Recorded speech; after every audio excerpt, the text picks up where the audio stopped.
Edgardo Melgar en vivo comienza ya. Saludos amigos de 3030, qué bueno que están con nosotros. Gracias por su amable y gentil sintonía. 8 de la noche con 1 minuto, hoy domingo 17 de noviembre. Nuestros distinguidos invitados esta noche aquí en el estudio, con quienes vamos a hablar en unos minutos más adelante aquí en el programa, sobre todo lo relacionado con este asunto de la ley de alivio de deuda. De hecho, ya hemos estado debatiendo aquí sobre las bondades, sobre las trabas, sobre las complicaciones que se han presentado en estos primeros días que ha entrado ya en vigencia, en vigor esta ley. Están con nosotros esta noche aquí en el estudio don Olvin Villalobos Velázquez. Don Olvin Villalobos Velázquez es el subsecretario de Trabajo. Gracias por estar aquí, señor subsecretario. Muchas gracias, Edgardo. Gracias por estar aquí. De saludarlo. Muchas gracias. Nos acompaña también don Freddy Naún Gómez, es el presidente de la Asociación Nacional de Empleados Públicos de Honduras, ANDEP. Don Freddy, gracias por estar aquí. Gracias a usted por su invitación y estamos acá para poder compartir con los compañeros y teleaudiencia pues lo mejor que podamos de esta ley. Gracias. Don José Mauricio Corrales, es el fiscal del Sindicato de Empleados Públicos del Hospital Escuela, afiliado a la CTH. Don José Mauricio, gracias por estar aquí. Muchas gracias. Esta noche esperamos que los trabajadores les demos una luz, una claridad de toda esta ley que se aprobó para que ellos puedan dar paso a consolidar sus deudas. Pero no todo ha sido color de rosa, no todo ha sido miel sobre hojuelas. Aquí antes de entrar al live del programa hemos tenido un gran debate sobre las quejas que tienen ya en este momento tanto don Freddy como don José Mauricio Corrales, en relación a las trabas y obstáculos que están teniendo algunos de los trabajadores ya que quieren ir a ya sea cooperativas, institutos de previsión o bancos para consolidar sus deudas. En el PRE. En el PRE, exactamente. Ya hablaremos con ellos en unos minutos. Antes, agradecemos esta noche que haya aceptado la invitación de 3030 para conversar con nosotros aquí unos minutos, el doctor Mauricio Jaramillo. El doctor Mauricio Jaramillo es primera ocasión que participa aquí en el programa, es un analista político internacional, de hecho es maestro de Ciencias Políticas de la Universidad El Rosario en Bogotá, Colombia. Doctor Jaramillo, buenas noches. Edgardo, buenas noches, gracias por la invitación. Doctor Jaramillo, ¿qué está pasando en Latinoamérica?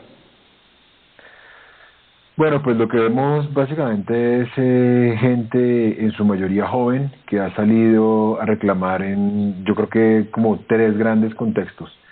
En uno, a rechazar un poco el modelo que se considera como neoliberal, en el que se deja en manos del mercado la distribución de bienes que son esenciales para la vida de la gente. Ese es el caso de Chile, es el caso de Ecuador. Luego, en segundo lugar, vemos una agitación social muy importante de gente que no aguanta más, lo que entiende son abusos del Estado en términos electorales, como en el caso de Venezuela, en el caso de Bolivia. Y luego me parece que hay países que tienen un poco tendencia a la volatilidad en las calles, pero cuyas manifestaciones no necesariamente inciden en cambios en el sistema político. Eso ocurre acá en Colombia, en mi país, donde en el último tiempo se han dado muchas manifestaciones sin cambios políticos reales.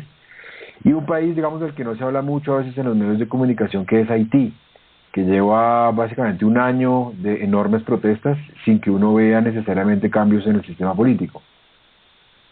O sea que son cuestiones que tienen que ver, por ejemplo, con temas políticos, pero temas también con asuntos que tienen que ver con tema económico. Por ejemplo, usted hacía referencia al modelo neoliberal, la situación económica en Chile. Luego lo hemos visto recientemente, una cuestión política meramente con las denuncias de fraude y golpe de Estado también en Bolivia. Y luego también en Ecuador, por ejemplo, el aumento de la gasolina que desembocó en lo que ya todos sabemos también. Entonces, diría usted, un asunto meramente político o es un asunto meramente económico o es una combinación? En algunos casos, por ejemplo, el boliviano, paradójicamente, no tiene, o sea, Bolivia en este momento no es una economía que uno pueda considerar desacelerada. De hecho, incluso la oposición le reconoce a Evo Morales un desempeño económico importante. A ver, la pobreza se redujo en estos 14 años de gobierno de Evo Morales en unos 12 puntos, la pobreza extrema en 4, en niveles de concentración del ingreso, coeficiente de Gini, Bolivia, digamos que evolucionaron enormemente. Aquí el problema está en una circunstancia política muy clara. En el caso de Ecuador me parece que hay una pauperización de la situación económica, pero a eso se suma la situación política. Y en el caso de Chile, sin duda alguna, hay un patrón político, porque insisto, la gente está pidiendo cambios en la Constitución que se aprobó durante la época de Pinochet, pero sin duda alguna el modelo neoliberal en términos de salud, en términos de pensiones, en términos de educación, le hace mucho daño a la gente y ahí se combina una cosa con la otra. Pero no hay un patrón, es decir, en algunos casos es lo económico y en otros uno ve que es más visible el matiz político. Es impresionante, por ejemplo, para nosotros aquí en Centroamérica y en Honduras, que siempre se nos ha vendido el modelo chileno como un modelo ejemplar de economía. De hecho, de los últimos 29 años, 24 han sido gobernados por gobiernos de izquierda. ¿Qué es lo que ha pasado ahí? A ver, yo lo que creo es que Chile tuvo una transición incompleta hacia la democracia entre el 88 y el 90. Tuvo una transición, si se quiere, política, porque se le permitió a estos partidos de izquierda que usted menciona, a la Concertación, participar, gobernar, pero nunca hubo una transición del sistema económico. Entonces, básicamente lo que tuvimos en Chile fue, a pesar de los muchos años que estuvieron los gobiernos de izquierda, Elwin, Frei, Lagos, Bachelet, de todas maneras, la arquitectura económica de Chile fue la arquitectura, el legado que dejó Pinochet. Me parece que cada 11 de septiembre, la conmemoración del golpe contra Allende, tenemos un Chile que generalmente sale a la calle, manifestaciones, y me parece que con Sebastián Piñera estallaron todas. Miren, no se le olvide que, por ejemplo, en el anterior mandato, Michelle Bachelet llegó a la presidencia de Chile con la promesa de reformar la Constitución, hacer una nueva Constitución, cosa que no pudo hacer, y por eso lo que hemos visto en el último tiempo, ¿no? Este gran acuerdo de los chilenos para reformar la Constitución, que es una forma de completar la transición incompleta de comienzos de la década de los 90. Me llamó la atención una pancarta que vi en la televisión ahí en Chile, de uno de los manifestantes en Chile, que decía: aquí nació el neoliberalismo y aquí murió el neoliberalismo. Hay que ver cómo están la correlación de fuerzas políticas en Chile, ¿no? Lo que vemos ahora es mucha euforia, gente que quiere cambio, pero hay que ver primero cómo se va a conformar esa comisión, esa asamblea encargado de reformar la Constitución, porque de todos modos no es fácil cambiar. Chile es una sociedad muy conservadora, mientras muchos de los países, por ejemplo, en América Latina han sufrido problemas de desaceleración, hiperinflación. En general, en términos macro, la economía chilena ha estado, si se quiere, resguardada, y de ahí un poco esa imagen que usted evocaba de un Chile que durante mucho tiempo fue ideal. Entonces yo creo que si bien la gente está segura de que quiere el cambio, lograr ese cambio no es fácil, refundar un sistema político y económico no es fácil, y hay que ver hasta qué punto las fuerzas políticas van a hallar un consenso, porque, pues, insisto, es relativamente fácil estar de acuerdo en el cambio, pero luego para concretarlo, sobre todo con un sistema como el chileno que venía funcionando relativamente bien, me parece que va a haber una dificultad mayor. Doctor Jaramillo, ¿hay limpieza, hay legitimidad, hay pureza en este descontento? Yo creo que hay sinceridad, digámoslo así, no sé si la palabra limpia sea la clave. Yo creo que es genuino. Me parece que la gente que sale a la calle está saliendo a protestar, a reclamar. Prueba de ello, por ejemplo, es que no es fácil que un partido político, que un líder, que un movimiento salga a reclamar como paternidad sobre este movimiento. Lo que uno ve básicamente es que ha habido partidos que se han arrimado, pero en términos generales no hay una cabeza visible, lo cual demuestra hasta qué punto me parece que ha habido una espontaneidad que yo creo que injustamente en algunos contextos se ha puesto en tela de juicio, y se ha hablado de la mano negra de algunos estados de la región. Yo lo que creo es que obviamente habrá sin duda alguna gente interesada en, como decimos acá, pescar en río revuelto, sacar provecho de eso, pero en términos generales uno no podría robarle un poco la ilusión, uno no podría robarle esa iniciativa que han tenido estos millones, porque son millones de chilenos los que han salido a la calle. Me parece que han sido protestas suficientemente sinceras. En el caso de Bolivia, lo que ocurrió fue una reacción popular por las denuncias de fraude del 20 de octubre, ¿o fue un golpe de Estado? A ver, yo creo que las dos cosas ocurrieron, pero en la segunda hay que hacer una especificación. A ver, lo primero es, el presidente de Bolivia, Evo Morales, yo creo que cometió un error por desatender el resultado de la consulta de 2016. En el 2016 a los bolivianos se les preguntó si estaban de acuerdo con reformar la Constitución para permitir un tercer mandato, una segunda reelección, tercer mandato de Evo Morales. La gente dijo no, además en un país en el que el voto es obligatorio, entonces esto tiene un valor aún mayor.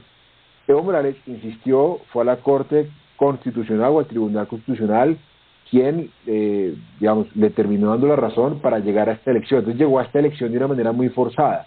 Allí me parece que se dio un escenario de protesta porque el resultado fue sorprendente, la tendencia cambió en un periodo de tiempo relativamente corto, luego de lo cual me parece que el presidente llama a elecciones nuevamente, lo que debía hacer porque había irregularidades serias, pero a mi juicio la forma en que reaccionó el aparato militar, la cabeza, Kaliman, sugiriendo la renuncia del presidente, configuró una interrupción del orden constitucional. Eso es una forma muy sutil de golpe de Estado. Además de eso, la reacción de este gobierno, que se ha autocalificado como interino, es una reacción absolutamente desmesurada. Ellos han hablado, por ejemplo, de un proceso jurídico contra Morales. Ahí lo que se ve es que la rama ejecutiva se mete en un asunto que es propio de la rama judicial. Se habló, por ejemplo, se rompió la relación con Venezuela, es decir, cosas que no hace realmente un gobierno que esté bajo la figura de interinato. Entonces, al margen de que uno esté de acuerdo o no con la relación con Venezuela, a la señora Yanine Áñez le correspondía solamente llamar a elecciones. Entonces me parece que esta extralimitación de sus funciones habla de hasta qué punto hay un abuso de poder y una interrupción ilegítima del orden constitucional.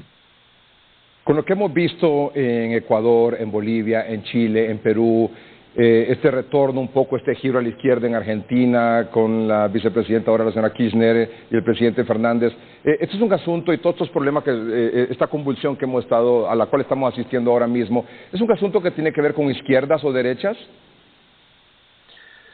En algunos casos sí, yo creo que, a ver, en términos generales hay una antipolítica que se está expandiendo de una manera muy rápida entre jóvenes, entre trabajadores, entre gente decepcionada de la política que se cansó un poco de aguantarle cosas al Estado. Esa parte antipolítica, usted tiene razón, si se quiere, no tiene color político porque lo vemos en países de izquierda, Venezuela, Bolivia, lo vemos en países de derecha como Ecuador, Chile, Colombia, pero yo creo que la ideología sigue siendo importante en América Latina. Le pongo un ejemplo, la decisión de la que acaba de hablar de Yanine Áñez, la encargada del poder en Bolivia de romper relaciones con Venezuela, muestra hasta qué punto es importante.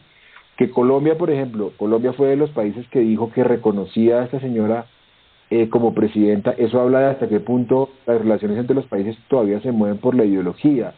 Lo que ha dicho en los últimos días el presidente electo de Argentina, Alberto Fernández, quien ha denunciado activamente lo que él considera un golpe de Estado en Bolivia, habla de hasta qué punto para la ciudadanía muy probablemente la ideología no cuente y esté, digamos, protestando en contra del establecimiento izquierda, derecha, verde, rojo, blanco, azul, lo que sea, pero para los estados, me parece, en América Latina, la ideología sigue siendo un factor determinante. Aunque al final lo que estamos viendo también es que muchos gobernantes no están escuchando al pueblo, ni mucho menos atendiendo las demandas y necesidades de la población.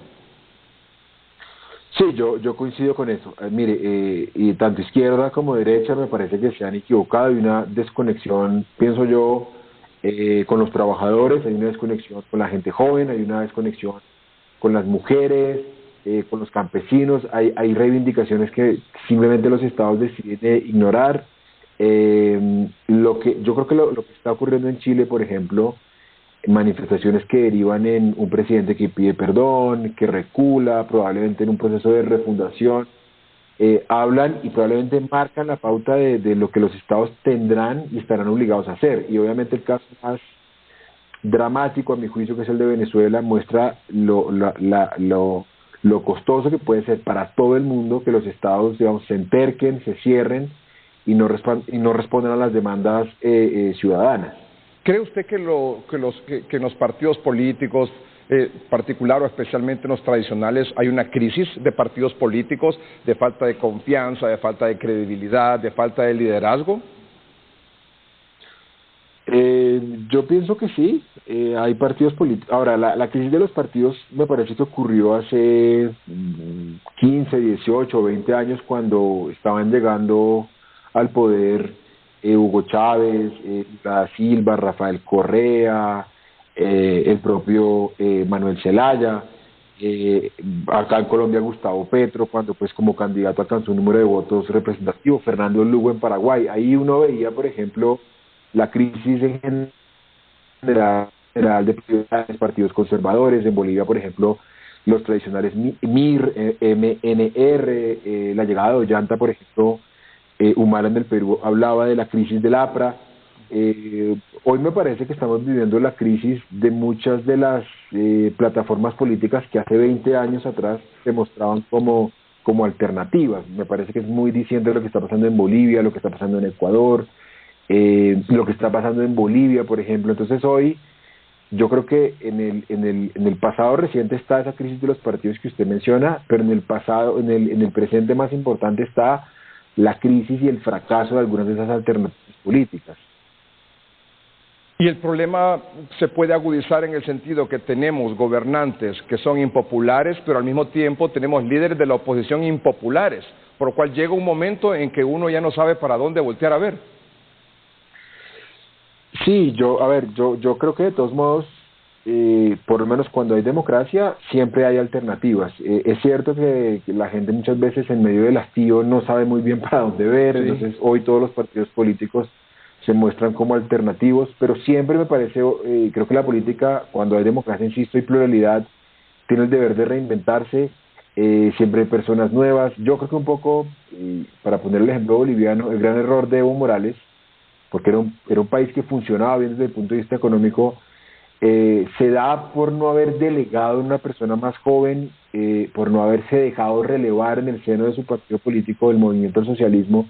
Muy probablemente si en el 2016 Morales renunciaba a su aspiración de este tercer mandato y Bolivia, por ejemplo, hubiera tenido otro candidato, se me ocurre Choquehuanca, el quien fue ministro de Relaciones Exteriores, muy probablemente hoy Bolivia no estaría en esta crisis.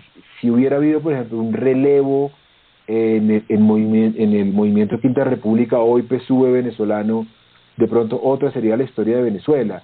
Entonces yo también creo que aquí ha habido muy poca renovación de la política, hay mucha personificación, algunos se quedan atornillados en el poder, lo que usted decía hace un rato, algunos estados le han dado la espalda a sus ciudadanos, pero parece que en otros países ha habido una renovación de la política muy interesante y que puede servir de ejemplo. ¿Y usted cree que esta falta de liderazgo en partidos políticos, especialmente de la oposición, contribuye de alguna manera para que todas estas manifestaciones y todas estas protestas se desarrollen de manera violenta y de manera también desordenada? Los grados de violencia me parece que han variado mucho de un caso a otro.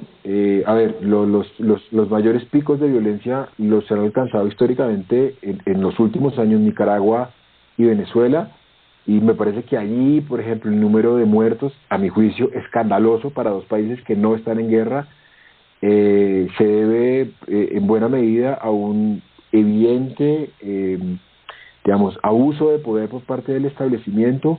Luego en el caso, por ejemplo, de Chile y en el caso de Ecuador y en el caso de Bolivia, me parece que tiene que ver con manifestaciones que se salen de cauce, en casos concretos por abuso de la fuerza pública. El propio Piñera lo acabó de reconocer. A veces, por ejemplo, en Colombia pasa mucho, hay personas infiltradas, interesadas, por ejemplo, en que la propia manifestación se salga del cauce. Pero yo pensaría que esta violencia es esporádica, no creo que sea violencia que se quede para permanecer. Por ejemplo, en el caso de Chile, uno ve que la mayoría de los chilenos, incluso aquellos que simpatizan con las manifestaciones, han salido a condenarla, han salido a lamentarla. Lo mismo en el caso de Ecuador. Entonces yo pensaría que habría que diferenciar casos, me parece, donde la violencia ha sido sistemática, se ha mantenido a lo largo de los años, el caso de Nicaragua y Venezuela. Y el caso de Bolivia, Ecuador y Chile me parece que es más bien esporádica. Muchas de estas protestas obviamente lo que exigen es un cambio en el sistema político y usted decía, bueno, todos pueden coincidir en que la necesidad de que hayan cambios y que los cambios sean profundos y que sean al mismo tiempo radicales. El asunto es, vamos a coincidir o se va a coincidir por parte de la población en qué proceso se va a llevar a cabo, a través de qué mecanismo se va a lograr cambiar el sistema político. Hay quienes, por ejemplo, promueven constituyente, una asamblea constituyente, refundar el país y tener una nueva constitución. ¿Cree usted que esa es una salida viable? No, depende mucho del caso. Yo pensaría que solo probablemente en el caso chileno, porque, insisto, la constitución se aprobó en el 80, se redactó en el 80, se aprobó en el 81 con el gobierno de Pinochet. Es una constitución que muchos chilenos ven como anacrónica. Entonces me parece normal que uno de los reclamos sea, insisto, refundar el país. Me parece más difícil en el caso de Ecuador y de Bolivia porque ambos países vienen de reformas constitucionales muy ambiciosas y creo que fueron reformas a la Constitución que funcionaron muy bien. Ecuador 2008, Bolivia 2009, es decir, son constituciones bastante recientes que incorporaron un catálogo de derechos amplísimo, que cuentan con mecanismos de control político, de flexibilización, digamos, acorde con cómo se vive hoy la democracia en los países andinos. Entonces yo creo que ahí pensar por la refundación de constitucional me parece muy complicado. Me parece que, a ver, el reclamo de la gente es muy concreto. En Bolivia, hoy, el reclamo de la gente del MAS es que a Evo Morales le permitan volver al país, y Morales está reclamando que lo dejen terminar su mandato. Ya ni siquiera está hablando de ser candidato, está diciendo, déjenme terminar el mandato que terminaría a finales de este año. En el caso de Ecuador es más complicado porque tenemos una puja, si se quiere, entre indígenas, un actor importantísimo, el establecimiento, antiguo aliado de Rafael Correa, Lenín Morales, asociado, aliado con los gremios y con la derecha, y el correísmo, que es muy fuerte. Ahí plantear una refundación me parece muy difícil, es lo que está planteando el correísmo, paradójicamente, quien refundó el país hace 10 años. En el caso de Haití me parece que es un problema mucho más agudo porque hay un problema de Estado. Haití lleva tratando de ser un Estado más de un siglo y no lo ha conseguido. No sé si eso pase por una reforma exclusivamente constitucional. Y en el caso de Colombia tampoco. Nosotros tenemos una constitución del 91 relativamente reciente, muy liberal, pluralista, que en general la gente siente como un activo político de la historia. Entonces yo pensaría que la refundación constitucional como tal solo le cabe actuar en este escenario, me parece a mí, que a Chile. En el caso de Venezuela no. De hecho, lo que está pidiendo la oposición venezolana es precisamente que Maduro respete la Constitución del 99 y no redacte una nueva Constitución que pase por encima de los pocos derechos que le quedan a la oposición. ¿Y qué tiene que ver en todo este asunto, en toda esta revuelta y convulsión, la corrupción? Es si se quiere, el gran común denominador de todos, uno hacia donde uno mire, gobierno de Jovenel Moïse en Haití, el gobierno de Lenín Moreno, lo que la gente le plantea a Piñera, acá en Colombia con Iván Duque, Venezuela, en todos, digamos, la gente está hastiada de la corrupción. No se nos olvide también que esta volatilidad, esta efervescencia, creo que también está asociada con todos los escándalos que en los últimos años se han destapado acerca de multinacionales, por ejemplo, muy poderosas, que financiaron proyectos de infraestructura, pero que lograron esos proyectos a través de coimas que entregaron a ciertos políticos. Acá vemos, por ejemplo, en el Perú, el adelanto de las elecciones por parte del presidente Martín Vizcarra. El hastío de los peruanos frente a la corrupción es impresionante porque vivieron una década muy complicada de autoritarismo con Fujimori, pero donde además fue evidente y fue, si se quiere, descarada la corrupción. Luego, si uno ve un poco el destino de Alan García, Ollanta Humala, Pedro Pablo Kuczynski, Alejandro Toledo, lo que uno se da cuenta es que la corrupción desafortunadamente es como un cáncer, pero a diferencia de hace 30, 40 años que la gente pues no tenía forma de verlo, hoy con las nuevas tecnologías de la información, las redes sociales, los reporteros, la visibilidad, la apropiación de los latinoamericanos de sus democracias, lo que uno ve es que la gente no está dispuesta a aceptarlo, y en buena medida un poco el acelerador de esta indignación, si se quiere, la corrupción. ¿Diría usted que un sistema político insensible, aunque se tilde de democrático, ha generado esta frustración que ha derivado en esta convulsión social? Sí, yo pensaría, habría que mirar bien los casos, ¿no? A ver, ha habido estados que han intentado, pero pues es muy difícil porque pues cuentan con medios muy precarios, y como existía yo en el caso de Haití. Luego me parece que hay casos de estados muy cerrados, como en el de Venezuela, donde la gente hace 3, 4 años viene pidiendo elecciones libres, el Estado ha dicho que no.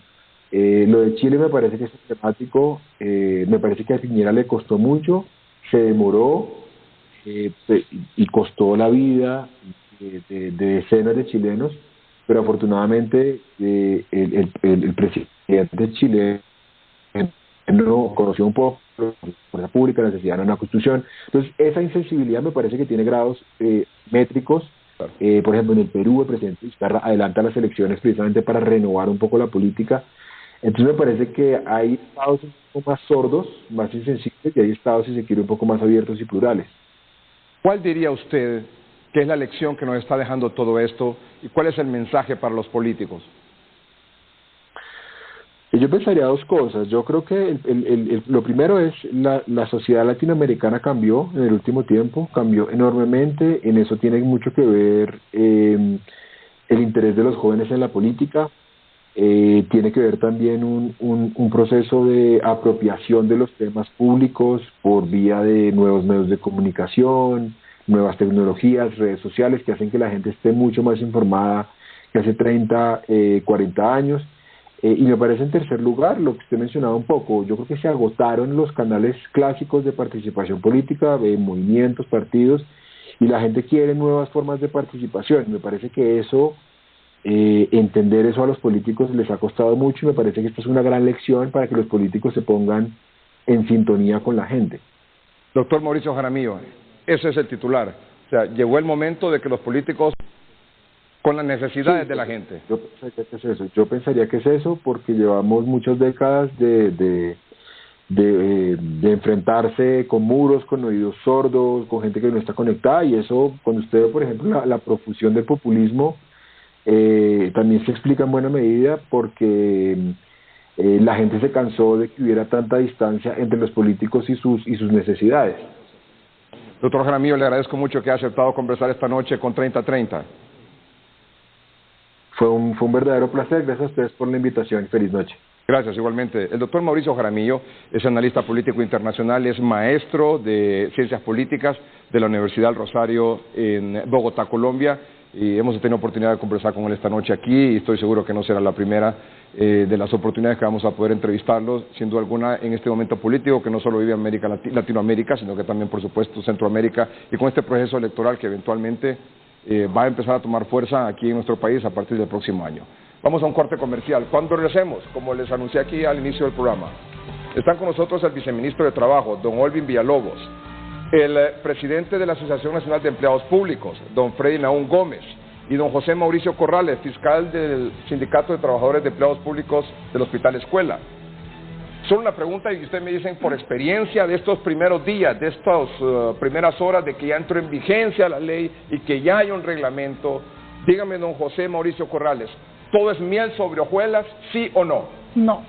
¿Todo es miel sobre hojuelas y color de rosa, sí o no? Lastimosamente, no, licenciado. Ya regresamos.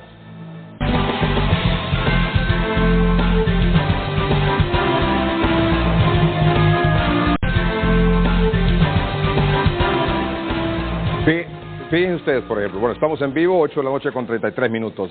Voy a doblar aquí para que no se vea el nombre, ¿verdad? Para que no se vea el nombre. Vamos a doblar aquí esta hojita y la vamos a mostrar a continuación. Vean ustedes este caso. Vean ustedes este caso, qué impactante. Esta señora, si lo puedo mostrar aquí, por favor, si son tan amables. Esta señora es auxiliar de enfermería. Auxiliar de enfermería. Y tiene un salario de 14.150 lempiras. Y tiene las siguientes deducciones. Sindicato Nacional de Enfermeras, 50 lempiras. Ahí vamos ya con la... pero esta es una aportación. Una aportación. Bueno, tenemos Injupen, debe ser un préstamo personal. Le deducen 4.066.73. De la Cooperativa de Empleados de Salud le deducen 1.515. Del Grupo CA Capital S.A. 623.88. Del Banco de los Trabajadores le deducen 4.700 lempiras. Del INJUPEN le deducen 1.132. Del Sindicato de Empleados Públicos, bueno, esta es su aportación, ¿verdad? 141.50. Del Seguro Social, 223. Y aquí hay una cooperativa. Plan de cooperativa, sindicato, hospital, escuela, 1.554.25. Con todas las deducciones, ¿sabe cuánto le sale de salario? Mire, 143.29. Le deducen, ella gana 14.150 y por deudas le deducen 11.835. Más las deducciones que por el sindicato de enfermeras, por el Seguro Social y el Sindicato de Empleados Públicos, total de deducciones son 14.006 lempiras con 71 centavos. Por lo tanto, su sueldo neto, oiga bien, aquí está, su sueldo neto de la planilla mensual de octubre de 2019, no es historia,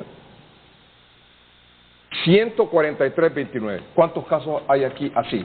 En el caso de la compañera, más bien tiene la suerte que le sale algo. Sí. Aquí yo ando aquí, reflejados casos que salen cero. ¿Eh?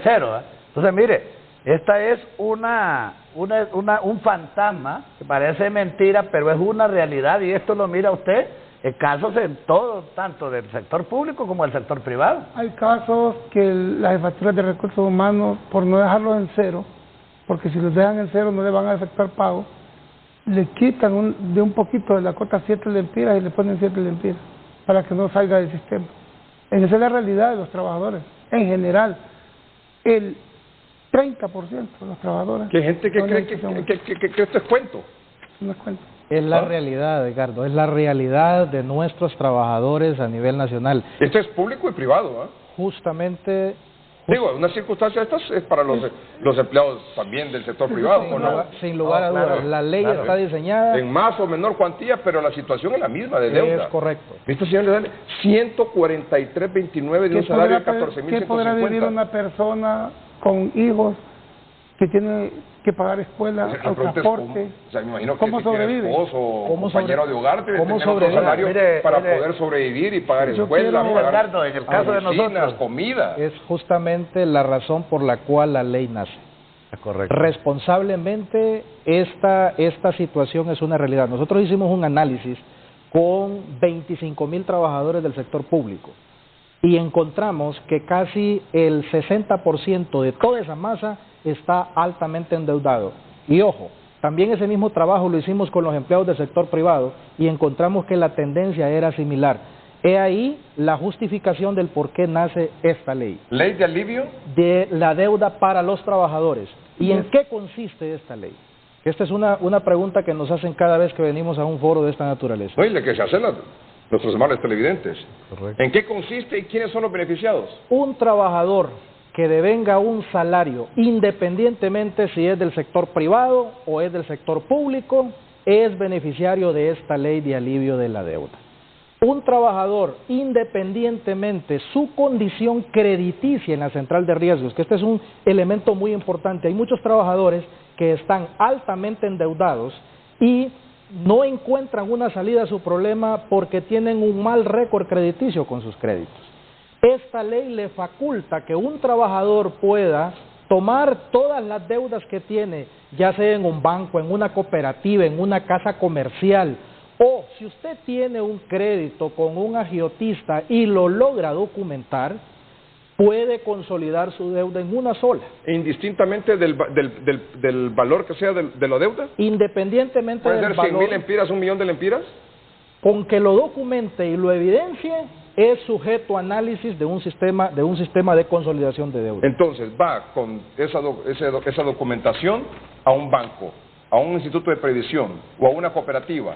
Y perfectamente se puede amparar en lo que la ley de alivio de la deuda dice y le resuelven. Por ejemplo, el caso de esta compañera que usted ha mencionado. Esta compañera tiene por lo menos 4 préstamos con diferentes tipos de entidades. Esta persona logra documentar estos 4 créditos. ¿Pues documentar qué es una constancia? Se puede tomar una constancia en una cooperativa de cuánto es la deuda, qué es lo que tiene, Con esta documentación puede ir a una cooperativa, a un banco, a un instituto de pensiones y decir, yo quiero consolidar mis deudas, tengo 4 financiamientos y quiero dejarlo en un solo, quiero que me ayuden a consolidarlo y amparado en la ley de alivio de la deuda, y le aseguro que le pueden ayudar. De hecho, todo el sistema financiero regulado está trabajando ya en elaborar productos para darle respuesta a este tipo de trabajadores. Ahora, la pregunta es, altamente endeudados. Va a una cooperativa, a un instituto de previsión o a un banco y dice, por ejemplo, con todas las deudas que tiene, le suma, ¿qué dato podríamos decir? Le suma que... Mire, Edgardo... ¿Qué suma podríamos decir? Medio millón de lempiras. 500.000 lempiras, que es la deuda que tiene por diferentes préstamos y deudas que quedó ahí. Bueno, medio millón de lempiras. Va a uno de cualquiera de estos 3 lugares, banco, cooperativa o instituto de previsión. Y dice, mire, yo necesito 500.000 lempiras para consolidar la deuda. La pregunta es, ¿a qué tasa de interés se lo van a dar? Es correcto, y ahí es donde entra la competencia de mercado. ¿A qué tasa de interés se le debe dar ese préstamo para consolidar deuda? Ejemplo, Injupen ya determinó una tasa del 13.5% que puede aplicar empleado que trabaja en el sector público. Puede aplicar a una tasa del 13.5% a 7 años plazo. Si esta persona dice, bueno, Injupen me da esa tasa, pero puedo ir a otra institución bancaria, puedo ir a otra cooperativa, y esa cooperativa o institución bancaria le brinda una tasa menor, también puede acceder a buscar un beneficio de esa naturaleza que le ayude a mejorar sus ingresos. Señor Corrales. Mire, yo quiero decir ante esto, yo felicito a las centrales obreras. Cuando negociaron el salario mínimo con el presidente de la República, inició esta iniciativa porque este alivio es más que un alivio. Porque aquí no confundamos las cosas de que es algo que va a refinanciar. No, es un alivio, un respiro para los trabajadores. Yo lo estoy viviendo. Nosotros hicimos un censo antes de que aprobaran la ley y nosotros tenemos 1.000 trabajadores en un censo en el hospital de escuela. 1.000 trabajadores. Aquí hay médicos, aquí hay licenciados en enfermería, aquí hay compañeros de nivel bajo, del nivel de escala baja. O sea, esto es generalizado. Ve y no vaya a pasarlo, estaba escuchando lo de Ecuador. Es muy sensible lo que está pasando en esa insensibilidad de nuestros gobiernos, de las políticas que han dominado estos países, lo que tiene esa violencia y esa situación en otros países. Debido a esa crisis, recordemos que en el gobierno de Porfirio Lobo Sosa tuvimos congelados los aumentos por 6 años. Y eso trae un desequilibrio con la canasta básica y eso ha permitido que nos sobreendeudemos. Ahora, hay una pregunta. Muy bien. Vale Injupen. Así es. 13.5 dice. ¿Y los bancos han hecho algún ofrecimiento? 14 creo que han estado, ¿verdad? Nosotros hemos tenido experiencia con un banco y fuimos a hacer un ejercicio el día viernes y llevamos los casos más críticos. ¿Por qué el viernes hace ayer? Sí. ¿Por qué llevé los casos más críticos? Personas que solo le salen 7 lempiras, 10 lempiras, 42 lempiras, y decimos, no accesaban. Hay que buscar un mecanismo. ¿Cómo que no accesaban? No accesan porque deben del medio millón y no tienen la posibilidad de baja. La ley dice que el 40% no debe ser nunca menos, no se puede tocar. El 40%. Entonces bajan a 3.500, 3.000 lempiras y no accesan por esa razón. Tiene que haber un producto que la institución financiera lo ofrezca para este tipo de casos. Bueno, entonces quiero aclarar en ese aspecto.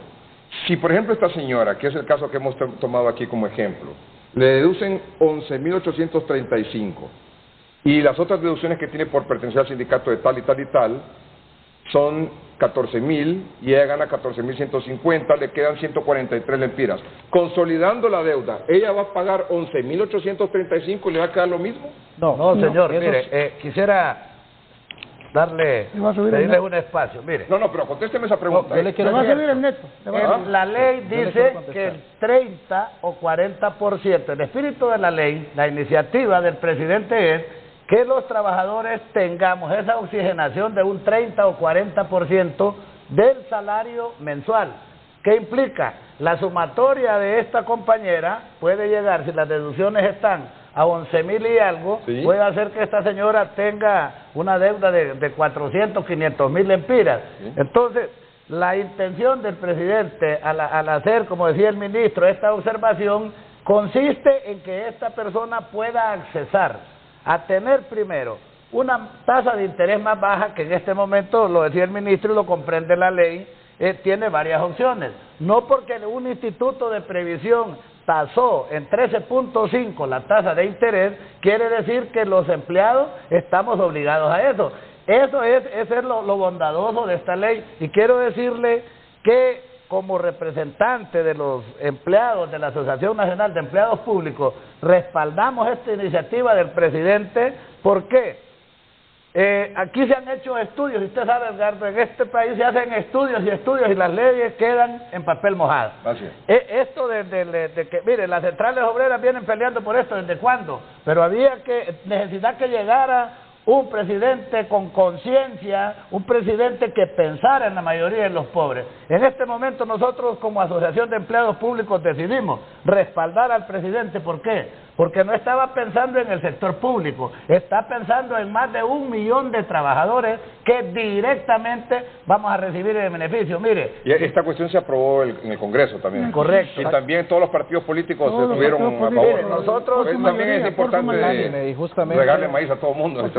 Justamente. Bueno, pero solo para terminar este ejemplo, si esta señora le deducen 11.835, si ella logra consolidar su deuda, ¿hasta cuánto sería la deducción de ella? Veámoslo así, veámoslo desde este punto de vista. La señora gana 14.000 empiras al mes. Sí, 14.150. Si la señora toma la iniciativa de esta ley, dice que le podrán liberar el 40% de su salario.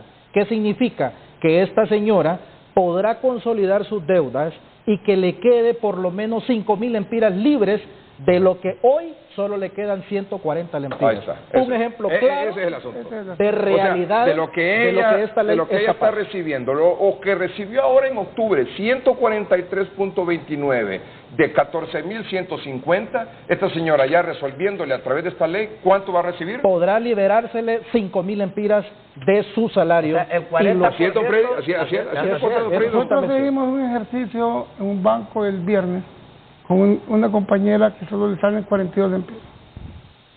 ¿Y gana? Ella gana 16.000. ¿Gana 16.000? 16.000 lempiras. ¿Y le quedan? ¿Le salen? 42 lempiras. Ajá. ¿Fue al banco? Fuimos al banco, fuimos a hacer varios ejercicios, un simulacro. Sí. Eso lo hicimos nosotros como sindicato. Para ver cómo estaba funcionando la cosa. Para ver cómo funcionaba, si eso daba. La señora... Tengo que ir a un corte comercial. ¿Y usted me da el resultado de ese simulacro? ¿Fueron a uno o a varios bancos? Fuimos a uno. ¿Y le fue bien o le fue mal? No, fue bien en un 90%. Fue bien. ¿Ya está listo ese banco para entrarle a esto? Está listo ese banco, lo único que necesitamos afinar algunas cuestiones el día de mañana. Y es importante afinarlas ya, porque el presidente está anunciando de que esto ya fue aprobada la ley en el Congreso. Ya se aprobó el reglamento. Entonces, el que está con esta situación quiere que ahora en diciembre le salga completo. Y le voy a decir algo, si nosotros llegamos a los trabajadores a decirles que van a consolidar sus deudas en enero, nos caen las avispas. Claro. Ellos quieren en diciembre. Quieren ahora en diciembre. Ya en diciembre. ¿Cómo que en enero? En diciembre. Vamos a un corte comercial, ya volvemos. Les recuerdo a nuestros invitados esta noche aquí en el programa: don Olvin Villalobos Velázquez, es subsecretario de Trabajo; don José Mauricio Corrales, fiscal del Sindicato de Empleados Públicos del Hospital Escuela; y también don Freddy Naón Gómez, presidente de la ANDEP. La ANDEP es la Asociación Nacional de Empleados Públicos de Honduras. También de defensa de los empleados públicos. Así es, de defender los trabajadores. De eso se trata, de defender los derechos. Eso es lo que estamos hablando aquí, lo que hablamos con el analista político internacional. Si ustedes como organizaciones, los partidos sindicales u obreras y los partidos políticos no defienden las demandas, las necesidades de sus agremiados, en nada estamos. Por eso da convulsión, por eso da crisis. Y créame que hay que tratar de evitar las comedias como estas, por ejemplo, escuchando las necesidades, conociendo las necesidades, escuchando las demandas del pueblo y atendiéndolas, resolviéndolas. Y créame, yo espero que la próxima medida sea medicinas en los hospitales. ¿Estás de acuerdo conmigo? Muy de acuerdo. Medicina en los hospitales. Más yo que estoy en el hospital de escuela. Por supuesto, usted lo sabe bien. Y usted con sus agremiados, ¿a dónde van? Al Seguro Social, van a los hospitales públicos. Correcto. ¿Hay medicina o no hay medicina? Ese es un tema. Ese es un tema. Y eso es lo próximo que debe seguir después de este tema de la ley de la deuda. De que se le hagan a los pacientes. Claro, bueno, sigamos. Dice usted que fueron a un banco y la gente que está endeudada quiere que le resuelvan ya. fueron, hicieron una prueba, dice usted que sí le funcionó. Ese banco dice que está listo para actuar ya a través del alivio de la deuda, ¿o no? Está listo, solo que estamos afinando porque nosotros creemos que hay un juego financiero entre la tasa de interés y el plazo. Porque si a mí me dicen que voy a consolidar mis deudas, yo debo medio millón de lempiras, y me dicen que me va a dar un plazo y me van a dar 15 años, sumemos los años que voy a estar pagando intereses y hicimos y salimos pagando más. Creo que el juego está en buscar un plazo que no sea mayor de 7 años y una tasa de interés que oscile entre el 12 y el 13%. Permítame, pero permítame, porque el INJUP cometió un error, el INJUP en tirarse con una tasa del 13.5. Ahora la banca privada, ese es nuestro instituto, ahí tenemos nuestro dinero, todos los empleados públicos, y Freddy lo sabe, están nuestros dineros ahí, deben de ser más flexibles, donde tenemos nuestro dinero. Los institutos de previsión deben demostrar la cara social en este momento, que hay crisis en el sector público, y ese es nuestro instituto, y nos está mostrando el INJUPE la cara social. ¿Usted diría que debería ser una tasa de interés? Más baja, debería ir 11 y 10. Vale. El INJUPE debería estar ahí. En este sentido yo quisiera decir, antes que pueda intervenir el presidente de la ANDEP, miren, uno de los debates que tuvimos cuando estábamos elaborando esta ley era fijar la tasa en esta ley. Y muchos nos dijeron, no podemos fijar una tasa por decreto. Es mejor que sea el mercado quien determine la tasa, y eso hicimos. Justamente lo que está diciendo el compañero, la competitividad. Ellos están diciendo, nos parece que un 13.5 es muy alto. Es muy probable que se revisen los productos que estén diseñando hasta ahora para poder entrar en un porcentaje de competitividad. Esa cuestión no se baja, el objetivo si es los bancos se mantienen en esa postura de un 14%, y los institutos de previsión también, y las cooperativas se ponen ahí, esta cuestión va a fracasar. Esto me parece que es un boicot. Ahora, mire, Edgardo, nosotros queremos decir esto, que desde que nosotros fuimos invitados a participar en esto, lo hicimos porque aquí a través del amigo y del ministro Madero pedimos un acercamiento con el presidente en el sentido de que habían ciertas observaciones que a nosotros como Asociación Nacional de Empleados Públicos no estábamos de acuerdo. Primero, los institutos de previsión estaban fuera de esta ley. No estábamos claros con el asunto de las tasas de interés, no estábamos claros en las sobregarantías que los bancos iban a poner, no estábamos claros en el tiempo que podían dar a la gente. ¿Está claro? Entonces, nosotros hicimos estas observaciones. El presidente, muy accesible, nos atendió y créame que le pusimos y pedimos celeridad para que el Congreso aprobara, para que se publicara, para que a través del mismo presidente en 48 horas sancionó la ley, pasamos a que la reglamentara la Comisión Nacional de Banca y Seguros. Ahora, mire, el tiempo que el empleado pueda tener en su periodo de consolidación no depende ni del banco ni depende de la asociación, depende de la capacidad que él tenga. Le pongo un ejemplo, esta persona que usted tiene ahí, tiene una deuda de $500,000, ella puede decidir, siempre que le ampare el 30 o el 40%, que es el espíritu, la promesa del presidente, liberada en su sueldo, ella puede decidir si lo puede pagar en 4 años, en 5 años, en 7 años. Ahora, si el banco, o sea, la ley dice que hasta 84 meses, 7 años, si el banco le da más tiempo y le extiende, pues ya es una negociación que va a hacer él, pero ya va a ser su responsabilidad. Como decía ahorita el ministro, la ley no comprende una tasa fija, precisamente ¿por qué? Porque la idea del presidente y de la gente que trabajó en esto es que haya libre esa competencia. Esa es la idea, yo estoy de acuerdo con usted, don Freddy, pero ¿qué está oliendo usted? Correcto, ahí vamos. ¿Qué está oliendo usted? Como representante nosotros de los trabajadores públicos en este caso, INJUPE tiene que hacer, y otra cosa. No, ¿qué está oliendo usted? No, contésteme. No hay voluntad, así de fácil, no hay voluntad. ¿No hay voluntad de? De los institutos de previsión, y lo vamos a hacer así de frente, pues. Yo quisiera... mire, discúlpeme señora, solo le quiero hacer esto. Mire. O sea, ¿esa es su principal preocupación? Correcto, que la banca esté ofreciendo en estos momentos un sistema de tasa más bajo y que nuestro instituto al que nosotros pertenecemos esté tasando algo y diga, de aquí no me muevo. Ajá, Ese es el problema para los trabajadores y para el los mismo bancos cuando le estamos ofreciendo 14, Yo quisiera- y le Injupen 13.5. Correcto. ¿Debería ser de? No, es que si hay una libre competencia en vez de 13.5, Injupen debería, y una aclaración que quiero hacer, esta aplicación, esta tasa será única para el tratamiento de la ley de alivio, no interfieren los diferentes productos financieros que tienen los institutos privados, es exclusivo para la ley de alivio. En esa misma línea de pensamiento, la ley establece como principio principal buscar la mejora económica del trabajador. Correcto. Entonces, ¿qué significa? Una vez que entra en vigencia esta ley, tanto el sistema financiero, los institutos de pensiones, las cooperativas, están obligadas a diseñar una política de crédito diferenciada para este tipo de ley.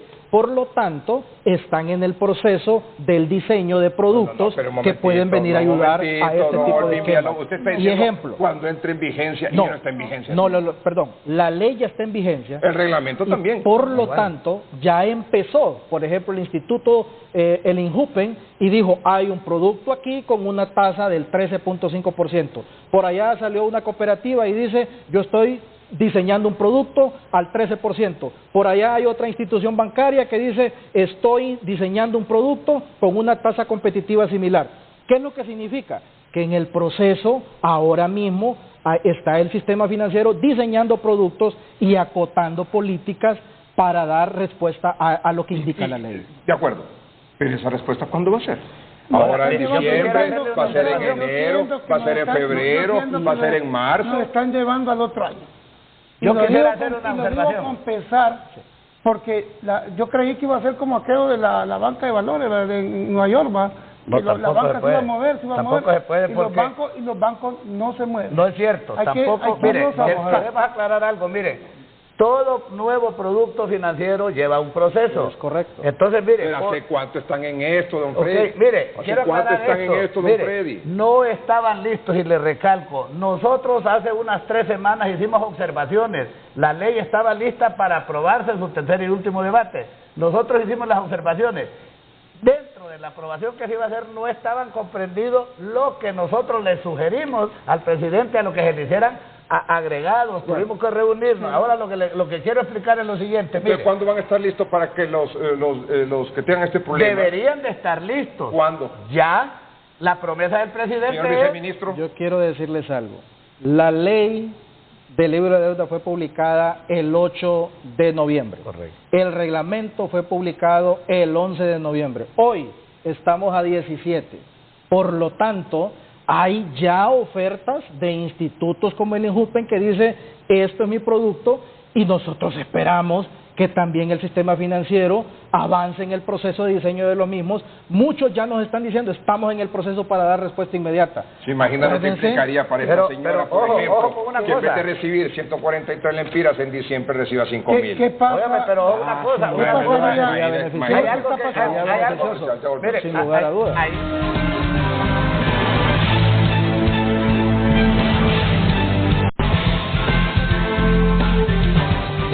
¿El Injupen está listo para esto, sí o no? No está listo. No está listo. Porque ya mandé yo... ¿Ya mandó usted a compañeros hacer a alguien que hiciera- Nos mandaron a Recursos Humanos y dicen, espérese que vamos a ver cuándo nos acredita la cita en Jupe. ¿Y están dando cita para cuándo? Para un mes, 28 días. O sea, alguien llega a querer hacer el trámite de conciliación de deudas en Una- Injupen una y le cita. dicen una cita. Una cita entre 25 y 28 días. Vamos a ver, Después después de ese día va a madrugar y hacer una gran cola al Injupe. Luego le hacen la gestión y le dicen espérese 7 a 10 días que va el crédito. Y ya llevamos 42 días.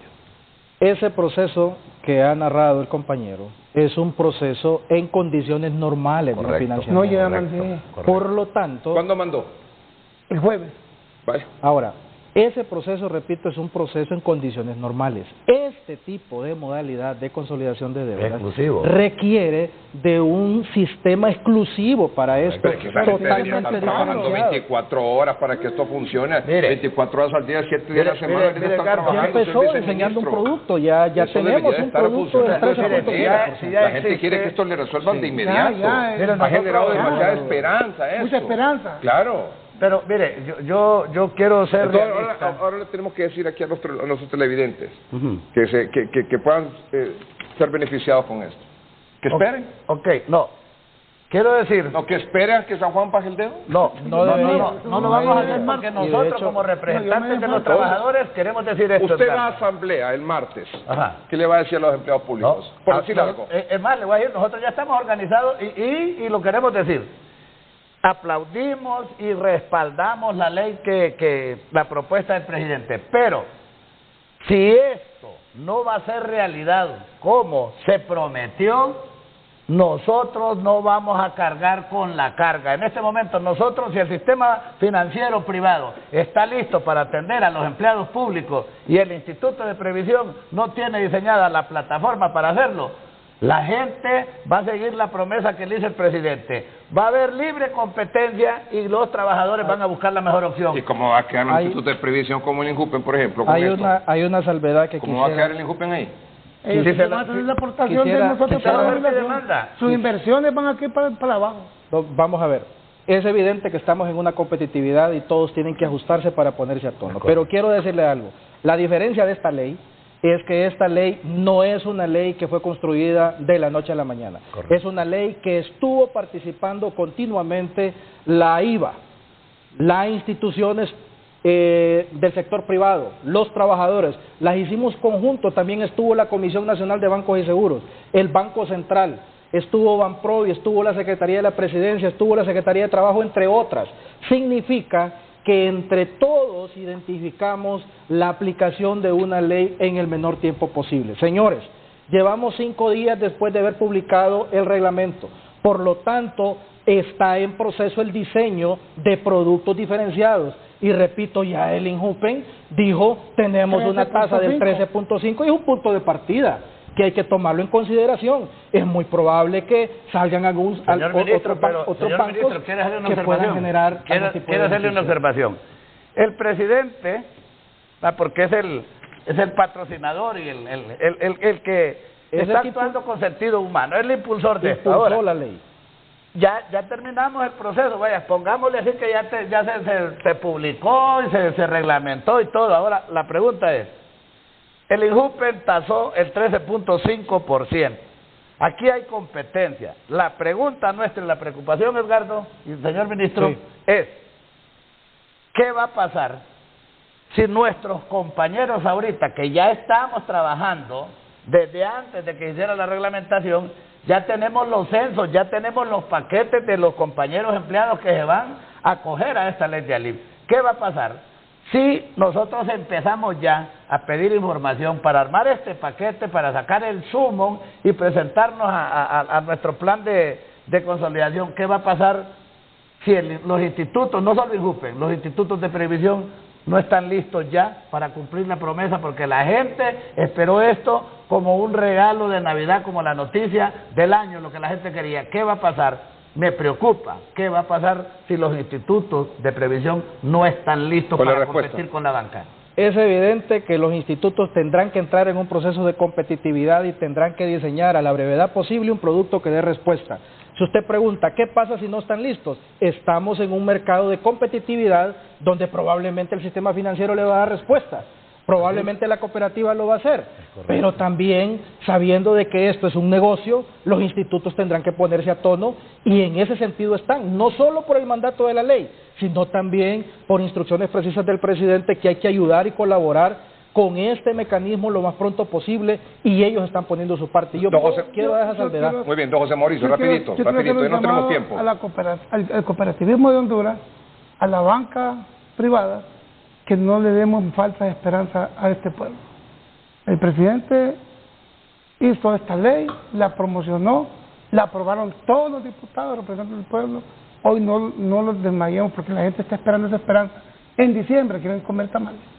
En diciembre quieren comprarle un par de zapatos. Esta señora, por ejemplo, No que en podemos octubre llevar solo esto más recibió 143 lempiras con 29 centavos. Necesita Le respuesta. anuncian en todos los medios de comunicación que puede consolidar la deuda, que le van a dejar libre el 40% de su salario. Esta señora quiere recibir en diciembre esos 5.000 lempiras. Debe haber consolidado su deuda. ¿Sí o no? De acuerdo. Edgardo, ¿sabe que ahí hay un chiste? Ajá. Que aparte de eso, esa señora no tiene ni esperanzas del aguinaldo porque le aseguro 1.000 por 1.000 que ya lo vendió. Sí, ya está comprometido. Que ya Y lo aquí tiene en Una un- preguntita rapidita con una respuesta breve. ¿Qué pasa si soy empleado por contrato o temporal? ¿Puedo acceder al alivio de deuda? Sí puede. No importa la condición laboral, puede hacerlo. ¿Cuántas veces puedo readecuar mi deuda?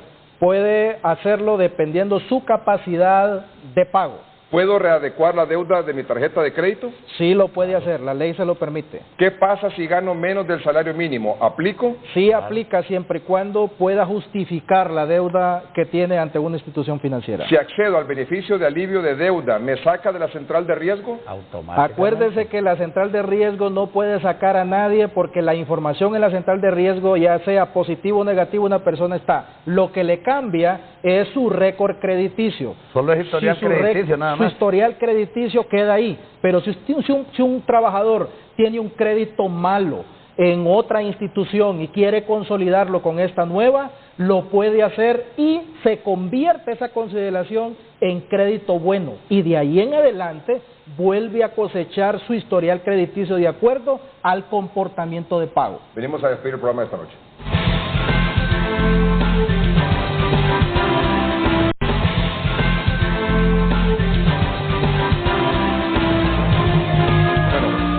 Antes de concluir el programa esta noche, rapidito, señor viceministro, hay una duda, porque entre la mayor parte de las preguntas que le hice y hemos evacuado en el transcurso del programa, está lo de que si esto es un alivio de la deuda, es una especie también de condonación de deuda. Y quiero dejar claro ante la aprobación hondureña, si usted es un trabajador que está buscando que le condonen sus deudas, esta no es su ley. Esta ley está indicada y creada para consolidar deudas. Significa que si usted tiene un crédito con la cooperativa, un crédito con la casa comercial, otro crédito con el banco y quiere hacer un solo financiamiento, pues esta ley le puede ayudar. No importa su condición laboral, no importa si usted tiene problemas en la central de riesgos, usted puede consolidar la deuda. Repito, no es una ley para condonar deudas, eso es negativo. Muy bien, don José Mauricio Corrales, fiscal del Sindicato de Trabajadores de Hospital de Escuela. Empleados Públicos del Hospital Escuela. Cerramos con usted su Bueno, mensaje, por favor. yo felicitar a Hilario Espinosa y al presidente de la República que fueron a colocar esta ley al Congreso y decirle a la banca privada y a los institutos de previsión que muestran la cara social, este pueblo tiene hambre, tiene problemas económicos y hay que demostrarles que no solo saqueando con el capital se puede llegar a mejoras. Muy bien, muchas gracias. Vamos ahora con don Freddy Naón Gómez, presidente de la Asociación Nacional de Empleados Públicos, ANDEP. Quiero aprovechar, Eduardo, para felicitar al impulsor de esta ley de alivio, el presidente Juan Orlando Hernández, a mis compañeros de comité ejecutivo de la Asociación Nacional de Empleados Públicos y decirles a los compañeros empleados, a partir de mañana estaremos llevando a cabo jornadas en cada secretaría a fin de sociabilizar esta ley para que los compañeros trabajadores sepan lo que vamos a hacer. Y Edgardo, quiero mostrarle acá, mire, para que los institutos de previsión se den cuenta. Ahí, ajá.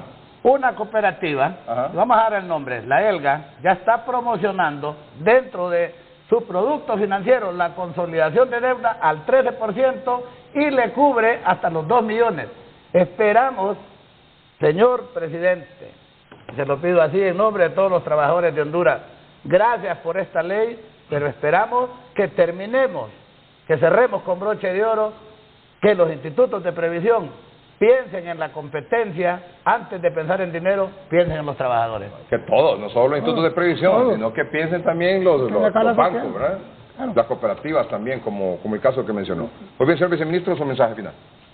Trabajadores del sector público o del sector privado, si usted está altamente endeudado, esta es una ley que le va a beneficiar sus bolsillos. ¿Y cómo le va a beneficiar sus bolsillos? Consolidando sus deudas para poder liberar de su salario al menos el 40% de su totalidad.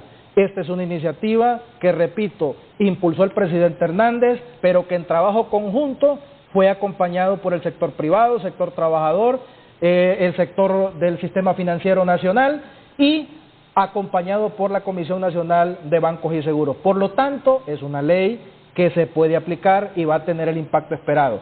Tenemos 5 días de haber publicado este reglamento. Vamos en el proceso y esperamos dar la respuesta en el menor tiempo posible porque nuestros trabajadores lo necesitan. Gracias, don Golby Villalobos, subsecretario de Trabajo. Gracias a ustedes por su atención. Los voy a invitar a comerse un pedacito de pastel. Hombre, qué fabuloso. Eso sí. No, hombre, miren lo que dice ahí. Caramba, felicidades. Muchas gracias. Muchas gracias. Qué bueno. Muestra el pastel. Muestra ahí los logos del pastel. El logo tiene el logo del noticiero. Pero es Barcelona. Del mejor equipo del mundo también. Real Madrid. ¿Ah? No. Sobre todo tiene el logo del Guerrero. Sí, mire, así es. Bye. Qué honor compartir este set y compartir la celebración de su cumpleaños. Muy bien. Un aplauso, muy bien. Buenas noches, que estés bien. Nacieron todas las flores y el